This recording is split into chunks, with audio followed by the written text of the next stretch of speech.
Hi, thanks for tuning in. I am Cecilia Manella, and I hop on here every single week and share some mental health tips and tricks for you to improve your life. Today, I'm talking about the our central nervous system, and it is a big part of our bodies and consists of our brain and the spinal cord, and it manages all these magical things. But what I really want to focus on, I want to talk about kids specifically today. It's still applicable to adults, but I really want to talk about children. We are seeing so many kids that are really struggling, children that are struggling with anxiety and depression and all the pressures of the last few years and uncertainty. And I want to provide maybe some understanding or some information to help you with the little people in your life, and then see how it applies to you in your own life.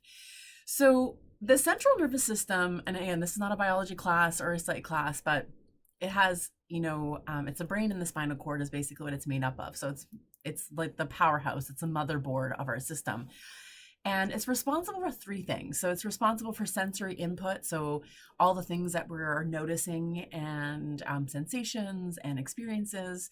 The second thing it's responsible for is information processing. So that's a lot part of the brain of how we attribute meaning to something, how we give meaning to our experiences, or how do we learn words, how do we tell stories, all those kind of things. And then motor output, which is, the functioning of our hands and the bodies and all the things.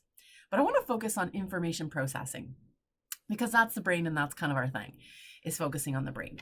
Now, there's this thing when the central nervous system is activated. And so when we say that someone is activated, that's what we mean. We mean that the central nervous system has gone online and it is detecting danger in some sort of way. Now, this is a wonderful system that we all have. It is not conscious. It's not something we control. It's something that's in our DNA, and it's freaking magical. So what's magical about it is that it just keeps us alive and well and safe. And so what that's doing all the time, it is looking for signs of danger, that would be a threat to life. Now, we don't live in the Sahara. We're in Canada, so we don't live in those situations. But our brain is constantly looking for signs of danger, and that's the information processing. So sensory input is taking in the stuff, and it's trying to attribute meaning all the time.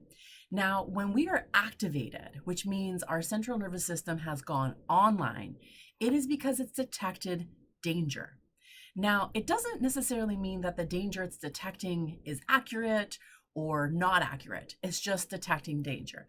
And in this detection of danger, it really threatens our system. And so we will feel anxiety, we'll be flooded with thoughts and emotions, we'll overthink, we won't be able to sleep, we'll get jittery, sometimes our muscles will spasm. So all the signs and symptoms that we typically have around anxiety, you'll feel that in your body when your central nervous system is activated.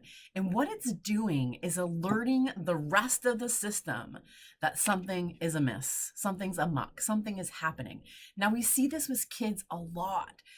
We see this with children who are in families where parents are fighting or kids are concerned about maybe divorce, and they're constantly activated and they're constantly hyper vigilant, looking for information, asking questions, looking for information about what's happening around them, trying to determine what does this information actually mean? What does the meaning attribute to this?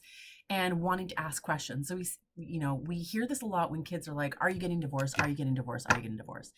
And as a parent and as an adult, our natural inclination is to provide reassurance and care and love to our small people in our life. And so it might sound like, "Don't worry about it. Mommy and dad are going to figure this out." Or, your mommies are, not going to get divorced. We want to placate and reassure. Now, let me break this down for you. That is I know it's something you want to do from your heart, but it is not helpful to your child. Because what you're saying to them, what is the message underneath that, is saying your central nervous system is totally activated and online, and it's detecting danger. And I'm telling you that there is no danger. And so the hidden message there is that you can't trust your instincts and you can't trust your intuition, that you're reading the situation wrong. But in fact, the child's actually reading the situation right, but they don't have the information to provide meaning to their experiences of what's happening in their body. Now, applying this to adulthood, I hear this a lot with when there's a spouse who has a feeling that there's an affair or there's cheating or there's infidelity. There's this activated system around like, I can feel it, I can tell, but you're telling me the opposite. So my sensations in my body are completely opposite to the words that someone is giving me or the information that they're providing to me. Now, in parenting, what you want to do is you don't want to rescue them from their feelings. What you want to do is affirm them to say, yes, your central nervous system is online for a reason. Now, don't say that. But what you can say is you can say, I don't know if we're getting divorced.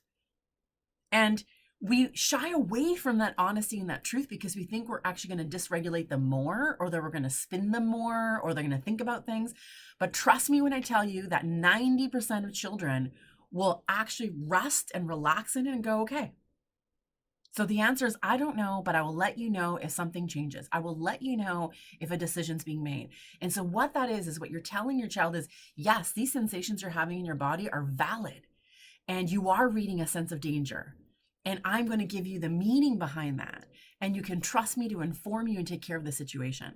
Now, it's really important to know these things because we're all very hypervigilant, and we are all, our central nervous system has been online for 2 years with this pandemic, on and off, right? We've been like fluctuating, and it's not really a good way to be living. It's not how we're meant to be living, in this constant state of hypervigilance, and where our central nervous system is detecting danger wherever we look.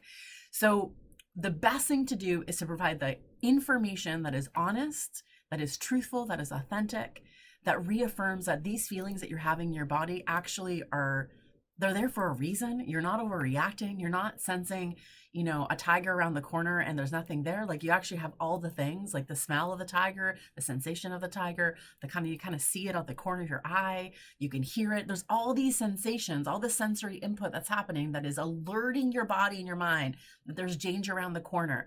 The last thing we want to hear someone say is, there's nothing there. You're making all this stuff up. So it's also into like how we can talk to ourselves, is to say these feelings are completely rational. These feelings actually make a lot of sense. This is what is happening to me makes a lot of sense considering the situation that I'm in.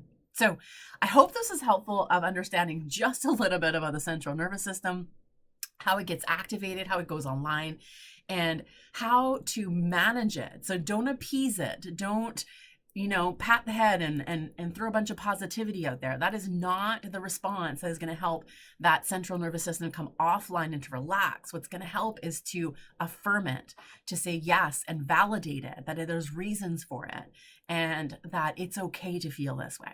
So I hope you found this helpful, and I will see you next week.